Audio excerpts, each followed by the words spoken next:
사도신경하심으로 신앙 고백하겠습니다. 전능하사 천지를 만드신 하나님 아버지를 내가 믿사오며 그 외아들 우리 주 예수 그리스도를 믿사오니 이는 성령으로 잉태하사 동정녀 마리아에게 나시고 본디오 빌라도에게 고난을 받으사 십자가에 못 박혀 죽으시고 장사한 지 사흘 만에 죽은 자 가운데서 다시 살아나시며 하늘에 오르사 전능하신 하나님 우편에 앉아 계시다가 저리로서 산자와 죽은 자를 심판하러 오시리라. 성령을 믿사오며 거룩한 공회와 성도가 서로 교통하는 것과 죄를 사하여 주시는 것과 몸이 다시 사는 것과 영원히 사는 것을 믿사옵나이다. 아멘. 365장 찬송합니다. 365장 마음속에 근심 있는 사람 찬송가 365장입니다.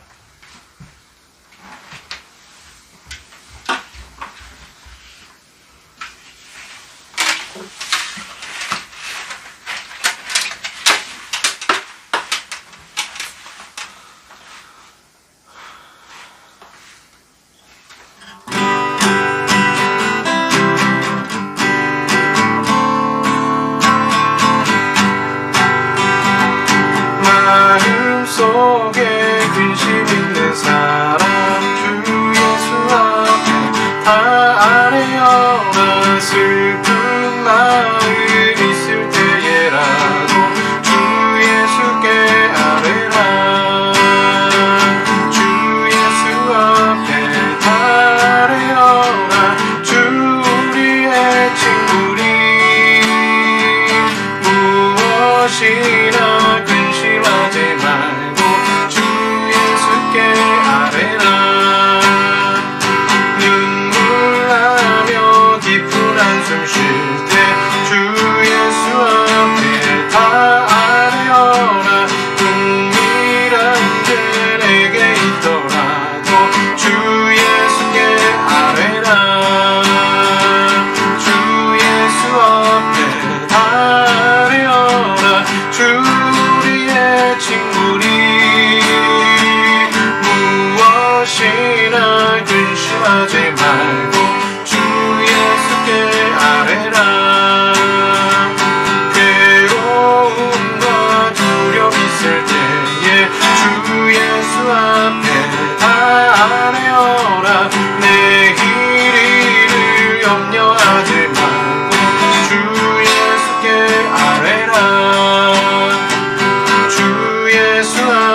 근심하지 말고 주 예수께 아뢰라. 주 예수 앞에 주 예수 앞에 다 아뢰어라. 주 우리의 친구니 무엇이나 근심하지 말고 주 예수께 아뢰라.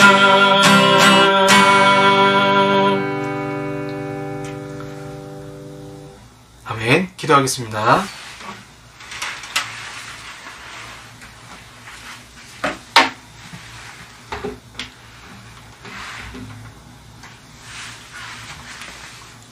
사랑과 은혜가 풍성하신 아버지 하나님 감사합니다. 한 주간도 지켜주시고 은혜 주신 아버지, 우리의 삶의 뒤안길을 돌아볼 때에 하나님의 은혜가 아니었으면 여기까지 올 수도 없었고, 주님의 손길이 아니었으면 수많은 위기와 공경 속에서 구원받지 못했을 것입니다. 그럼에도 예수 그리스도를 십자가에 내어 주시고 저희들의 죄를 사하시며 이렇게 목자 되셔서 인도하시니 주여 감사드립니다. 그러나 저희는 때로는 어리석은 양처럼 구덩이에 또 빠질 때도 있었고 또 낭떠러지로 향하면서 목자의 아픈 막대기를 맞으며 정신 차릴 때도 있었습니다. 한 주간 삶을 뒤돌아볼 때에 주님과 동행하지 못하고 또 주님과 마땅히 동행해야 되는 삶을 살아야 됨에도 불구하고 어긋난 딴 길로 가려고 했던 저희들, 그 마음에 욕심이 가득하고 시기, 분노, 진투가 가득했습니까? 주여 아시오니 우리의 심장폐부를 모두 아시는 그분 앞에 이 시간 내려놓습니다. 우리 회개합니다. 주님 십자가의 보혈로 용서하시고 우리의 심령을 이 시간 새롭게 하여 주시옵소서. 이제 전 세계적으로 위기 가운데 있지만 그럼에도 그 가운데 하나님의 복음은 널리 널리 전파되기를 원합니다. 주의 사업이 중단되지 않도록 주여 도와주시고 전 세계 복음화 역사가 일어나게 하여 주시옵소서. 이 대한민국 땅에도 아직도 예수 믿지 않는 수많은 사람들 그리스도를 믿고 변화되게 하시고 교회들이 정말 위기 가운데 있습니다. 이 위기 가운데 하나님 바라보며 정말 개토에서 유대인들이 마지막까지 항변하고 신앙을 지키려고 했던 것처럼 우리 또한 그러한 상황 가운데 있사오나 비대면 예배를 드린다 할지라도 하나님께 영광 돌리며 우리의 영성 또한 주님과 닮아가며 더욱 주님과 깊은 교제를 할 수 있는 저희들의 삶이 되게 하여 주시옵소서. 주님의 시간도 말씀 가운데 찾아와 주시고 예배 가운데 함께 하심이 있습니다. 온전히 바라오니 성령께서 함께 하시고 역사하여 주시옵소서. 이 모든 말씀 우리 주 예수 그리스도의 이름으로 기도하옵나이다. 아멘. 성경 말씀 열왕기상입니다. 열왕기상 19장 1절에서 12절까지 말씀입니다. 열왕기상 19장 1절에서 12절까지 말씀, 제가 가진 성경 구약 549쪽이 되겠습니다. 열왕기상 19장 1절에서 12절까지 말씀 제가 봉독하겠습니다. 아합이 엘리야가 행한 모든 일과 그가 어떻게 모든 선지자를 칼로 죽였는지를 이세벨에게 말하니 이세벨이 사신을 엘리야에게 보내어 이르되 내가 내일 이맘때 반드시 내 생명을 저 사람들 중 한 사람의 생명과 같게 하리라. 그렇게 하지 아니하면 신들이 내게 벌 위에 벌을 내림이 마땅하니라 한지라. 그가 이 형편을 보고 일어나 자기의 생명을 위해 도망하여 유다에 속한 브엘세바에 이르러 자기의 사원을 그곳에 머물게 하고 자기 자신은 광야로 들어가 하룻길쯤 가서 한 로뎀 나무 아래에 앉아서 자기가 죽기를 원하여 이르되 여호와여 넉넉하오니 지금 내 생명을 거두시옵소서. 나는 내 조상들보다 낫지 못하니이다 하고 로뎀 나무 아래 누워 자더니 천사가 그를 어루만지며 그에게 이르되 일어나서 먹으라 하는지라. 본즉 머리밭에 숯불에 구운 떡과 한 병 물이 있더라. 이에 먹고 마시고 다시 누웠더니 여호와의 천사가 또 다시 와서 어루만지며 이르되 일어나 먹으라. 내가 갈 길을 다 가지 못할까 하노라 하는지라. 이에 일어나서 먹고 마시고 그 음식물의 힘을 의지하여 40주 40야를 가서 하나님의 산 호렙에 이르니라. 엘리야가 그곳 굴에 들어가 거기서 머물더니 여호와의 말씀이 그에게 임하여 이르시되 엘리야야 내가 어찌하여 여기 있느냐. 그가 대답하되 내가 만군의 하나님 여호와께 열심히 유별하오니 이는 이스라엘 자손이 주의 언약을 버리고 주의 제단을 헐며 칼로 주의 선지자들을 죽였음이 오며 오직 나만 남았거늘 그들이 내 생명을 찾아 빼앗으려 하나이다. 여호와께서 이르시되 너는 나가서 여호와 앞에서 산에 서라 하시더니 여호와께서 지나가시는데 여호와 앞에 크고 강한 바람이 산을 가르고 바위를 부수나 바람 가운데 여호와께서 계시지 아니하며 바람 후에 지진이 있으나 지진 가운데에도 여호와께서 계시지 아니하며 또 지진 후에 불이 있으나 불 가운데에도 여호와께서 계시지 아니하더니 불 후에 세미한 소리가 있는지라. 아멘.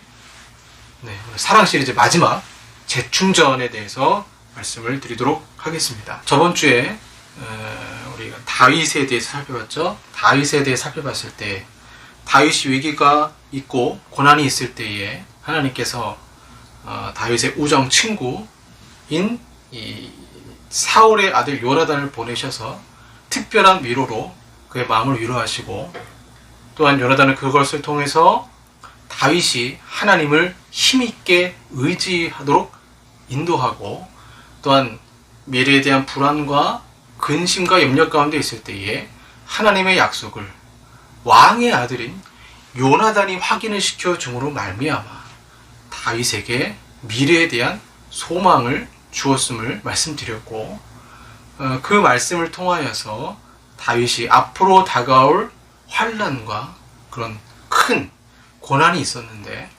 위로의 적절한 기가 막힌 타이밍으로 말미암아 다윗이 그 고난과 어려움을 이겨냈다라는 것을 살펴봤습니다. 자, 그렇다면 여러분, 위로자, 하나님이 위로자를 보내시는데 사람만 보낼까요? 그렇지 않더라는 거예요. 오늘 본 말씀 보시면 사람이 갈 수 없다면 하나님이 하나님의 사자를 보내셔서, 천사를 보내셔서, 예수 그리스도일 수도 있고 뭐 천사일 수도 있어요. 직접 하나님이 위로하신다는 것을 알 수 있어요. 그러니까 사람을 보내셔서, 위로자를 보내셔서 위로하는 것도 굉장히 큰 은혜가 있지만, 하나님의 사랑은 우리 가운데 직접 찾아오셔서 직접 위로하신다면 여러분, 그것만큼 더 큰 위로가 없을 것이고, 또한 하나님의 위로는 반드시 무엇을 발생하느냐? 저번에 말씀드렸죠. 광야 가운데 있는 사람은 하나님이 반드시 위로하신다. 네. 또 이렇게 성립될 수 있어요. 위로받으면 충전된다는 거예요. 위로받으면 반드시 재충전하게 되어 있습니다. 제가 이제 야간에 일을 하다 보면 특별히 쿠팡 플렉스를 할 때 핸드폰 충전이 굉장히 중요해요. 100% 상태가 아니면, 만약에 50%대의 충전 상태로 일을 시작한다 그러면요, 굉장히 곤란한 상황을 맞이하게 됩니다. 일단 가서 스캐너로, 이 상품들 일이 이제 핸드폰으로 스캐너를 작업을 해야 돼요. 그 물건이 이제 그 쿠팡 플렉스 앱에 다 이제 기록이 돼서 뭐 80개다 100개다 딱 찍히게 됩니다. 그리고 이제 그 앱을 보면서, 지도를 보면서 찾아가게 돼요. 그러니까 새벽 1시부터 아침 7시까지 계속 핸드폰이 앱이 열려 있는 거예요. 그리고 또 쿠팡은 꼭 사진을 찍어야 되잖아요. 사진 첨부돼야 되기 때문에 배터리 상태가 0이다 그러면 이거 굉장히 큰 난리가 나는 거죠. 배송 확인도 안 되고 사진 첨부도 안 되기 때문에 자신은 열심히 일했지만 이런 수고가, 대가가 오지 않을 수도 있어요. 그래서 핸드폰 충전 상태가 굉장히 중요합니다. 우리 일상에 핸드폰 상당히 많이 활용이 되죠. 제가 지금 이렇게 설교를 녹화하는 것도 사실 스마트폰으로 하고 있고, 스마트폰에 마이크를 연결해서 하고 있고요. 또 영상에 자막 넣는 작업도 PC 작업과 이제 핸드폰으로 같이 하고 있습니다.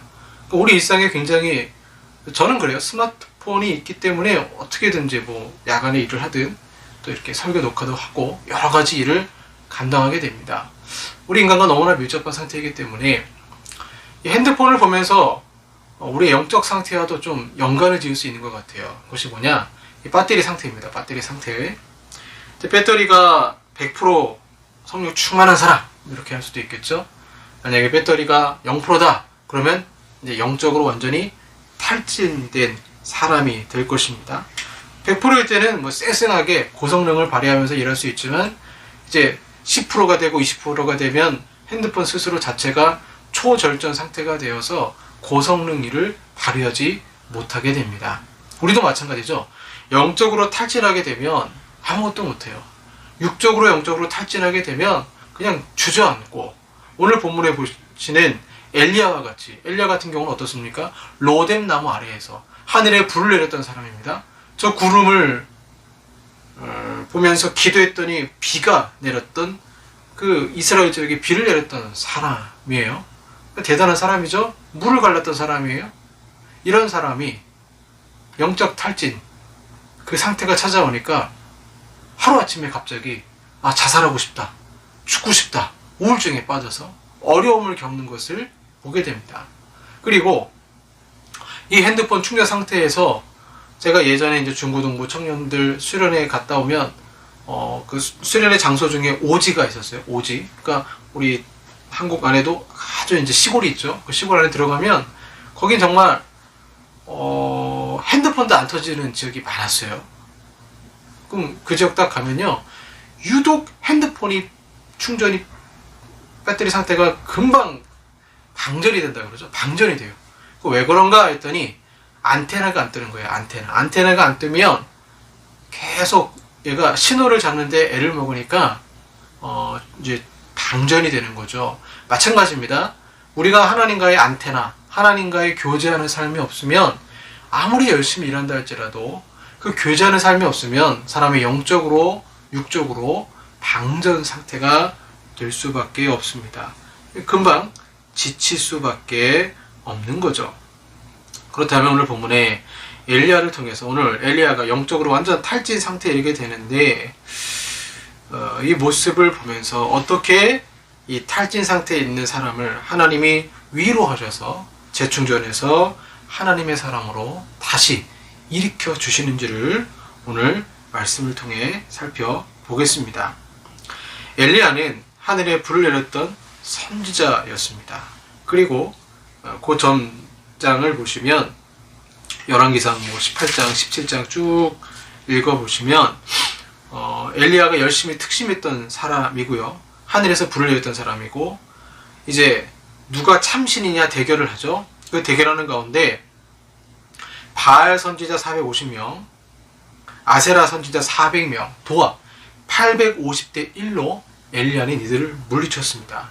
기적과 이적을 베풀었던 엘리야예요. 하늘에서 불이 내렸던 사람이에요. 무엇이 무엇이었을까요? 첫 번째로 이 엘리야의 사건을 보면서 재충전하려면 멈춰야 된다는 거예요. 멈춤이 있어야 됩니다. 엘리야를 보시면 18장 46절을 보시면 여호와의 능력이 엘리야에게 임했다라고 나와요. 그런데 불과 하루 만에 이세벨의 이 아합 왕의 아내죠. 이세벨의 위협을 받게 됩니다. 그래서 이세벨이 사신을 엘리야에게 보내 이르되 내가 내일 이맘때에는 반드시 내 생명을 저 사람들 중 한 사람의 생명과 같게 하리라, 이렇게 하면서 협박하죠. 실제로 이제 엘리야를 잡아서 죽이려고 하는 악한 이런 이세벨의 음모를 볼 수가 있어요. 이 위협을 받게 되니까 갑자기 엘리야의 배터리는 X 표시를 하게 되고 갈멜산에서 브엘세바까지 도망가게 됩니다. 왜 엘리야는 지쳤을까요? 너무 열심히 일했기 때문에 그래요. 이 말을 오해하지 마세요. 열심히 일해야 됩니다. 그러나 전도서 10장 10절에 이런 말씀이 있습니다. 철 연장이 무디어졌는데도 나를 갈지 아니하면 힘이 더 드느니라. 오직 지혜는 성공하기에 유익하니라. 엘리야는 일주일 동안 너무 바빴습니다. 지쳐버렸어요. 그가 하나님을 위해서 일했지만 그는 일을 위한 일로 마쳤을 뿐입니다. 17장 5절부터 열왕기상 17장 5절부터 본문에 이르기까지 엘리야는 좀처럼 쉬지 못하고 많이 거리를 이동했어요. 특히 갈멜산에서 도망치면서 브엘세바까지는 한참 먼 지역입니다. 하루 전날 엘리야는요, 육적으로 탈진 상태에 있어요. 850대 1로 싸웠습니다. 한나절을 우상 숭배자와 싸워야 했습니다. 승리는 했지만 이세벨이 엘리야를 죽인다는 소식에 엘리야는 한참 먼 지역까지 도망가야 했던 것입니다. 그에게는 재충전이 필요했습니다. 그러나 엘리야는 육적으로 탈진하고 영적으로 탈진했습니다. 그 스스로 생각할 때 왜 나에게 이런 일이 닥쳐야 되는가? 그가 생각할 때는 850대 1로 싸워서 이기고 하늘에서 불이 떨어지고 가뭄이었던 지역에 비가 내리면 왕과 왕비, 백성들의 반응이 달라질 거라 생각했는데 잠시뿐이었습니다. 오히려 자신을 죽이려는 악한 상황에 당한 것이에요. 사람이 왜 탈진합니까? 왜 지칩니까? 내가 최선을 다했어요. 정말 최선을 다했는데 열심히 순종했고 하나님 하시는 대로 다 했는데 상황이 어때요? 상황이 내 생각과 다른 거예요. 나의 생각과 다른 상황이 펼쳐질 때 사람은 탈진하게 됩니다. 근데 여러분, 하나님이 예레미야를 부르실 때도 반드시 최선을 다하면 긍정적인 결과가 나올 거라고 말씀하신 적이 없어요. 오히려 엘리야가 복음을 전하면 사람들이 너를 거부할 것이다, 이렇게 말씀하셨거든요. 그렇기 때문에 예레미야가 복음을 전해도, 엘리야도 마찬가지죠. 엘리야도 자신이 이렇게 하면 이렇게 될 것이다 라고 생각을 했지만 상황은 바뀌지 않았어요. 상황이 오히려 안 좋게 된 거예요. 사람들이 그렇습니다. 내가 최선을 다했는데 하나님, 왜 내가 생각된 대로 인생이 흘러가지 않고 내가 생각한 대로 상황이 바뀌지 않습니까? 그러한 상황을 만날 때 열심히 일했다가 오히려 마음이 푹 꺼져버리고 좌절하게 되고 우울감이 찾아오게 되는 것이죠. 그래서 그는 로뎀나무 아래에 가서 죽으려고 했던 것입니다. 교회를 보면 엘리야 같은 사람들이 많아요. 10년, 20년 휴식도 없이 주일학교 교사로 한 번도 쉬지 않고 봉사합니다. 작은 개척교회는 더하죠. 부서도 바꾸지 않고 계속 작은 곳에서, 작은 교회에서, 같은 곳에서 일합니다. 공급은 없고 계속 은혜 받은 건 없고 계속 일만 하게 되는 거예요. 이렇게 헌신적으로 일하시는 분들이 많아요. 그러다가 육적으로 지칩니다. 영적으로 곰핍함을 느끼게 됩니다. 그럴 때 여러분 어떻게 하시겠습니까? 어떤 길을 선택하시겠습니까? 본문에 그 위대했던 엘리야는 극단적인 선택을 하려고 합니다. 로뎀나무 아래에서 자살하려고 하는 방법을 선택하려고 했던 것입니다. 이럴 때 우리는 재충전을 해야 됩니다. 핸드폰을 장시간 사용할 수 없어요. 전원에 연결하고 충전시켜야 됩니다. 그렇게 재충전하기 위해서는 첫 번째는 멈춰야 된다는 것입니다. 지나치게 육체적으로 소모했다면, 피곤하다면 쉬어야 됩니다. 그런데 단순히 쉬는 것이 아니라 멈춤이라는 휴식이 있어야 됩니다. 멈춤이란 무엇일까요? 여러분, 차가 기름이 떨어지면 갈 수가 없어요. 주유소에 기름을 넣으러 갈 때 차가 멈추어야만 기름을 넣을 수 있습니다. 이것은 영적인 원리와 같습니다. 재충전 받으려면 멈춰야 됩니다. 현대인들은 분주함이 미덕이라 생각하지만 그렇지 않아요. 멈출 때 하나님의 음성을 들을 수 있습니다. 엘리야는 무척 바빴어요. 바쁜데 실패라고 생각하면 어떤 마음이 들까요? 바로 죄책감이 찾아오는 거예요. 4절을 보시면 자기 자신은 광야로 들어가 하룻길쯤 가서 한 로뎀나무 아래에 앉아서 자기가 죽기를 원하여 이르되 여호와의 넉넉하오니 지금 내 생명을 거두시옵소서. 나는 내 조상들보다 낫지 못하니이다 하고 엘리야가 죄책감을 가집니다. 그런데 여러분, 엘리야 그 윗 사람 중에 엘리야만큼 믿음이 있었던 사람이 과연 얼마나 될까요? 많지 않아요. 오히려 구약을 대표하는 사람 그러면 모세와 엘리자, 다윗 아닙니까? 모세와 그 다음에 엘리야, 다윗이란 말이에요. 그렇게 위대했던 사람이 피곤하고 영적으로 곤평을 느끼니까 사탄의 공격을 받고는, 하나님의 위로는 우리에게 재충전을 주지만 사탄은 우리에게 찾아와서, 악한 영은 찾아와서 우리에게 죄책감을 심겨주는 거예요. 너 실패할 줄 알았다. 당연히 너 그럴 줄 알았다. 해서 아예 일어서지 못하게끔 만들어버리는 거예요. 그건 사탄의 유혹이 되는 것이죠. 하나님의 멈춤은 간단합니다. 은혜의 자리를 기억하게 하시는 거예요. 엘리야에게 지금 당장 필요한 것은 뭘까요? 자는 겁니다. 너무 긴 여정을 걸었기 때문에 좀 육체적으로 쉬어야 돼요. 5절에 로뎀나무 아래에 누워 자더니 푹 잤어요.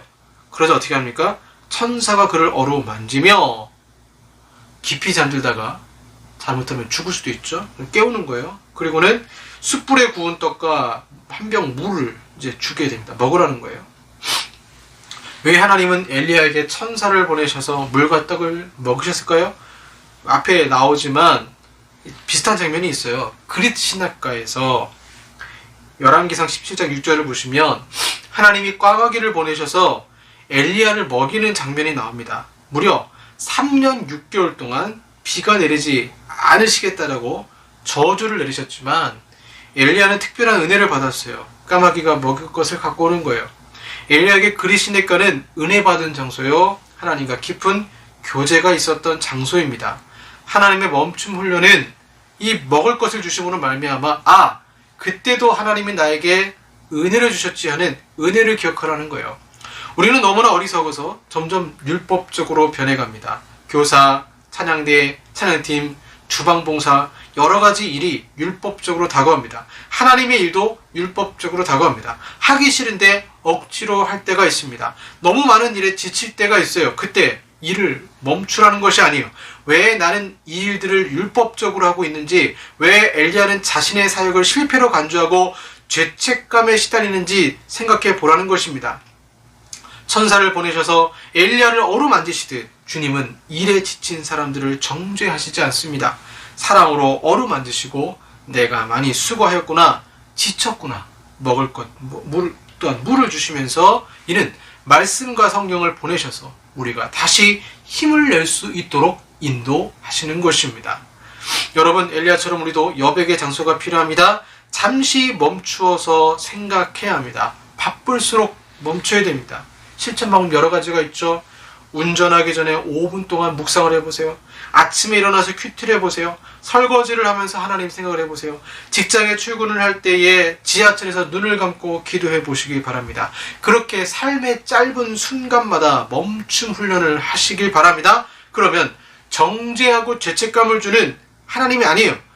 그런 자에게 하나님은 너무나 지쳐있다면 때로는 일상의 일들을 정리하고 기도하게 하셔서 하루 종일 주님을 때로는 생각하면서 그 지쳤던 마음을 힘을 주시고 용기를 불어넣어 주셔서 다시 일상의 자리로 가게끔 인도하시는 것입니다. 두 번째로 멈춰서서 가만히 있는 게 아니고 멈췄다면 이제 나만의 특별한 기도구를 마련하라는 것입니다. 지쳐있는 엘리야를 하나님은 일단 양식을 주심으로 회복시키셨어요. 하나님이 직접 어루만지셨습니다. 그러나 완전히 회복된 것은 아니에요.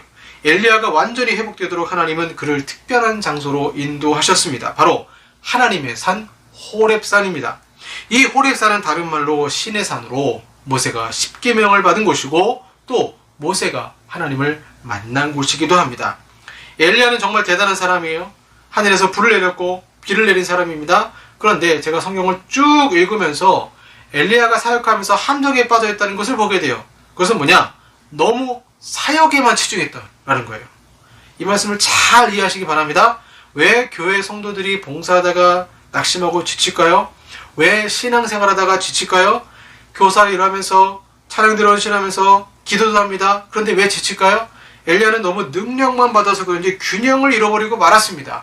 그것은 하나님과 개인적으로 교제하는 거예요. 즉 엘리야가 기도 안 한 거 아니에요. 엘리야는 기도했습니다. 다. 그런데 그 기도가 사역을 위한 기도였어요. 하나님 나라와 영광을 위한 기도였어요. 우리는 그렇게 배웠습니다. 우리는 마땅히 주님이 가르치는 기도에도 마찬가지로 하나님의 나라와 영광을 위해서 기도해야 돼요. 그런데 때로는 다윗과 같이 토설 기도도 해야 돼요. 그러니까 내가 하나님 나라에 대한 사역을 위해서 기도도 해야 되지만 또한 이 기도는 하나님께 어리광 피우는 거예요. 나 너무 힘듭니다. 내 삶이 너무나 지치고 공고합니다. 때로는 위로받고 싶다면 하나님께 솔직한 나의 내면을 다 쏟아붓는 기도도 필요한 거예요. 사역을 위한 기도도 필요하지만 내 영혼을 위한 기도도 필요하다라는 것입니다. 하나님은 이 일을 위해 특단의 조치를 취하십니다. 부엘세바에서 호렙산으로 이동하라는 거예요. 부엘세바에서 호렙산까지는 350km로 일주일이면 갈 수 있습니다. 그런데 8절을 보시면 하나님의 특별한 계획이 있습니다. 이에 일어나 먹고 마시고 그 음식물에 힘을 의지하여 40주 40야를 가서 하나님의 산 호렙에 이르니라. 왜 40일일까요? 40이라는 숫자를 통해서 마치 이스라엘 백성이 광야 생활, 40년 광야 생활한 것을 생각나게 하시는 거예요. 그리고 하나님의 산 호렙산으로 가게 하셔서 엘리야로 하여금 한 사람을 떠오르게 하는 겁니다. 누굴까요? 모세라는 거죠. 모세는 본인이 힘들고 영적으로 지치면 회막에 갔습니다. 때로는 신의 산에 올라갔습니다. 모세는 백성들의 송사가 너무 많자 피곤했고 그때 기도했습니다. 즉 모세는 40년 광야 생활에도 지치지 않고 영적으로 충만할 수 있었던 이유가 개인적으로 하나님과 교제했고 하나님의 얼굴을 구하는 시간이 있었기 때문에 그렇습니다. 하나님은 엘리야에게 이 사실을 알리기 위해서 모세의 흔적을 쫓아가게 하십니다.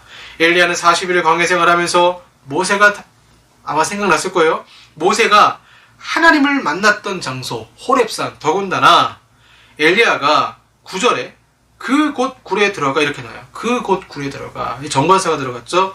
원문을 보면 정관사가 있는데 정관사는 특별한 장소를 말합니다. 어딜까요? 모세가 기도했던 굴이에요. 모세가 하나님의 영광을 볼 수 없어서 피했던 굴을 말합니다. 완전히 모세의 흔적으로 엘리야를 여행을 초청을 한 거예요.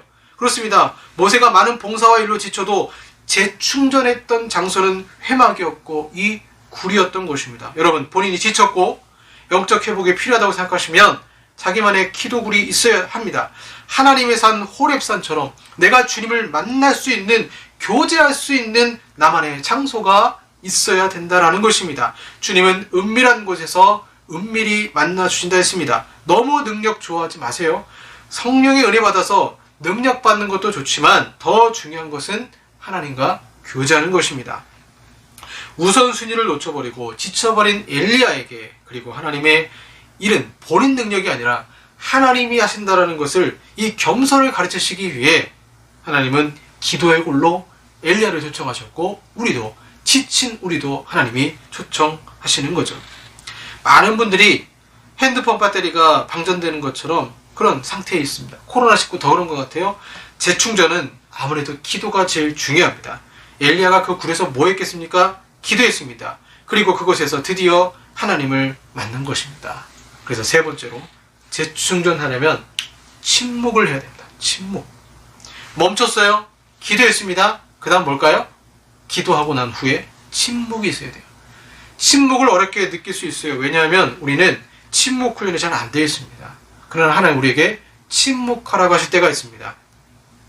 우리는 세상에 너무나 많은 소리들에 시달리고 있어요. 사람들의 목소리, 세상에 온갖 휘황찬란한 광고, 그 다음에 유튜브를 통한 여러가지, SNS를 통한 여러가지 소식들을 듣게 돼요.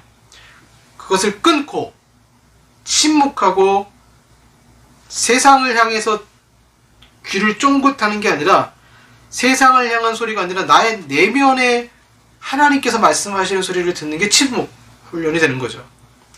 바깥을 보지 않고 내면을 보게 하는 것은 사실 쉽지 않습니다. 재충전하려면 내면의 불순물을 제거해야만 합니다. 날 지치게 만드는 요소를 없애야 합니다. 그러기에 지금 엘리야를 지치게 만든 내면의 문제가 무엇인가를 하나님 보게 하시는 거예요. 하나님께서 엘리야에게 내가 어째 여기 있느냐 2번 물으십니다. 2번의 질문에 엘리야는 똑같은 대답을 합니다. 2번의 질문 9절과 13절에 나와요.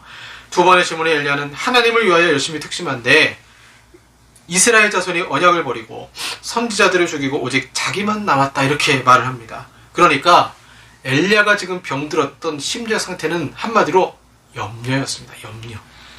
엘리야가 지치고 힘들고 자살하려고 했던 것은 한마디로 염려 때문이에요. 걱정이 많으면 사람이 지칩니다. 2번씩이나 엘리야는 자기가 열심히 특심한데 백성들은 회개하지 않는다라고 말하고 있어요. 즉 엘리야는 걱정과 염려에 지쳐버린 것입니다. 바알과 아세라 선자를 물리쳤어요. 그런데 오히려 본인을 죽이려고 합니다. 하나님의 언약을 이스라엘 백성들이 버렸습니다. 엘리야 본인은 열심히 특심한데 라고 말했지만, 정말 특심했던 사람이지만 환경을 보니까 안 바뀌어요. 교회 목사님들이 많이 지쳐요. 정말 열심히 기도하고 설교 준비하고 말씀을 전하는데 사람들은 졸고 있습니다. 각종 프로그램 도입해서 교회를 바꾸려고 하는데 잘 안됩니다. 교회가 부흥하지 않습니다. 코로나19 오히려 문 닫는 교회들이 상당히 많이 발생하고 있어요. 나의 열심은 특심한데 교회는 부흥되지 않고 점점 마음에 걱정과 염려가 쌓이기 시작합니다. 그러면서 지쳐갔던 것이죠. 엘리야는 열심히 특심한데 변하지 않는 이스라엘과 주변 환경을 보면서 염려, 걱정이 마음에 꽉 차들었던 것입니다. 염려, 걱정은 안테나 표시가 한 개도 없게 만드는 성도들의 적입니다. 그러자 하나님께서 11절에 여호와 앞에 강한 바람이 산을 가르고 바위를 부수나 기시지 않았어요. 지진 후에도 들리지 않았습니다. 불이 있으나 기시지 않았습니다. 그때가 무엇입니까? 엘리야가 평소 사역했던 상황, 불, 지진, 바람 다 지나고 그가 침묵할 때, 조용할 때, 그때 하나님의 세미한 음성이 들린 것입니다. 엘리야의 마음에 염려, 걱정은 기적적인 자연적인 어떤 이적이 해결할 수가 없어요. 하나님은 그에게 마음의 염려와 걱정을 내려놓고 네가 하는 것이 아니라 내가 한다라는 사랑의 음성을 들려주시는 거예요. 그래서 침묵은 재충전의 하이라이트입니다. 침묵은 내 마음에 있던 염려와 걱정을 바라보게 하고 우리 내면의 욕심을 바라보게 하며 하나님의 음성을 들을 수 있게 합니다. 여러분, 주변이 시끄러우면 시끄러울수록 하나님의 음성을 들을 수 없습니다. 재충전이 필요하십니까? 그렇다면 침묵하십시오. 그분의 세미한 음성을 듣게 될 것입니다. 그리고 그분은 말씀하십니다. 내 마음의 걱정, 염려를 내려놓아라. 내가 하는 것이 아니라 내가 하는 것이다. 이렇게 해서 엘리야는 회복되고 다음 사역에 쓰임을 받게 되는 것이죠. 말씀을 정리하겠습니다. 첫 번째, 재충전하려면 멈춰야 된다 했어요. 하나님의 멈춤 훈련은 은혜를 기억하는 것이라 했습니다. 두 번째, 재충전하려면 나만의 기도구를 만들어야 합니다. 특별히 엘리야는 모세의 흔적을 쫓아서 모세처럼 자기만의 기도구를 갖기를 원하시는 하나님의 뜻을 알게 되었죠. 그래서 기도도 균형이 있어야 된다 그랬어요. 사역을 위한 기도도 필요하지만 내 영혼을 위한 기도도 필요하다 했습니다. 세 번째, 재충전하려면 침묵해야 합니다. 날 지치게 만드는 요소, 주로 염려와 걱정을 바라보고 그 내면을 보게 하심으로 말미암아 이 염려와 걱정, 내가 상황을 바꾸는 것이 아니고 하나님이 바꾸신다라는 이 하나님의 세미한 음성을 듣게 되는 것입니다. 사랑 시리즈 마지막인데요. 이 마지막에 엘리야 이야기를 했습니다. 상당히 많은 분들이 지쳐있고 힘들어합니다.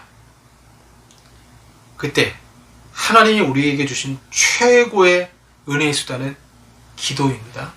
기도하심으로 하나님이 사람을 보내셔서 위로하시는 것도 있지만 기도하심으로 그 기도 가운데 하나님이 어루만져 주시고 사랑하시는 그 음성을 들으시고 회복하시는 저와 여러분들 되기를 바랍니다. 기도하겠습니다.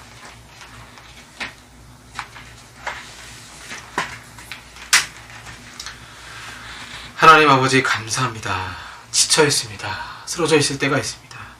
세상에 대한 염려와 걱정으로 잘하지 못하고 있습니다. 주님, 도와주시옵소서. 자살을 결심한 엘리야를 먹을 것을 주시고 회복시키시고 세미한 음성을 주신 하나님께서 신앙을 포기하려고 했고 때로는 넘어지기도 했고 때로는 모든 것을 다 내려놓으려고 했지만 그럼에도 포기하지 않으시는 그 아버지 하나님의 사랑, 우리를 붙드시는 그 사랑 믿고 나아갑니다. 하나님, 최선을 다하지만 결과는 하나님께 맡기는 지혜로운 사람들이 되게 하여 주시옵소서. 오늘 말씀을 듣는 우리 성도님들 가운데 지쳐있는 심령, 오늘 반드시 말씀을 통해서 주님이 위로하시고 회복시켜 주시옵소서. 이 모든 말씀 우리 주 예수 그리스도의 이름으로 기도하옵나이다. 아멘.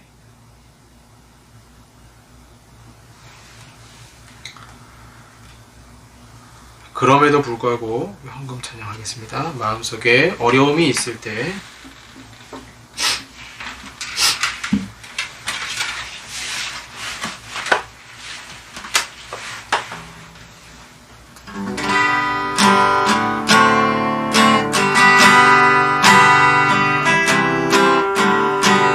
마음속에 어려움이 있을 때 마음속에 어려움이 있을 때 마음속에 어려움이 있을 때 주님 내게 먼저 오사 내 마음을 만지고 주님 앞에 나올 수 없을 때 주님 앞에 나올 수 없을 때 주님 앞에 나올 수 없을 때 주님 날 먼저 안으시네. 그럼에도 불구하고 날 내 하나님의 사랑 나의 모든 걸 덮고 그럼에도 불구하고 날 안아주시는 내 하나님을 부를 때 아버지라 부르죠. 마음속에 어려움이 있을 때 마음속에 어려움이 있을 때 마음속에 어려움이 있을 때 주님 내게 먼저 오사 내 마음을 만지고 주님 앞에 나아올 수 없을 때 주님 앞에 나아올 수 없을 때 주님 앞에 나아올 수 없을 때 주님 날 먼저 안으시네. 그럼에도 불구하고 날 사랑하시는 내 하나님의 사랑은 나의 모든 걸 덮고 그럼에도 불구하고 날 안아주시는 내 하나님을 부를 때 아버지라 부르죠. 그럼에도 불구하고 날 사랑하시는 내 하나님의 사랑은 나의 모든 걸 덮고 그럼에도 불구하고 날 안아주시는 내 하나님을 부를 때 아버지라 부르죠.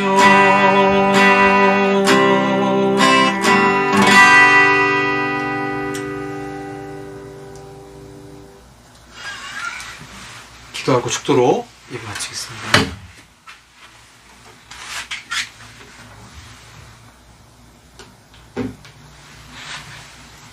마음속에 어려움이 있고 주님께 나올 수 없을 만큼 지쳐있을 때 있습니다. 그럼에도 우리를 포기하지 않으시는 하나님의 사랑으로 인도하신 아버지 감사드립니다. 오늘도 아버지 앞에 나와 귀한 예물 드리며 마음을 드리며 상한 심령을 드리며 아버지 하나님 우리의 기도에 소원을 드립니다. 주님이 기뻐 받으시고 또한 마음을 치유하시고 회복시켜 주시고 엘리야처럼 세미한 음성 듣게 하셔서 회복되는 은혜가 있게 하시고 각 가정마다 한 주간 살아갈 때에 주님이 채울 것을 채우시고 은혜해 주실 것을 믿습니다. 풍요로운 주님과 교제하는 풍요로운 삶을 살 수 있도록 주님 은총 허락하여 주시옵소서. 지금은 우리 구주 예수 그리스도의 은혜와 성부 하나님의 사랑하심과 성령 하나님의 교제교통 역사하심이 엘리야처럼 다시 회복되어 하나님의 영광 위에 쓰임받기 원하는 우리 사랑하는 성도들과 한국 교회 위에 영원토록 함께 있을지어다. 아멘.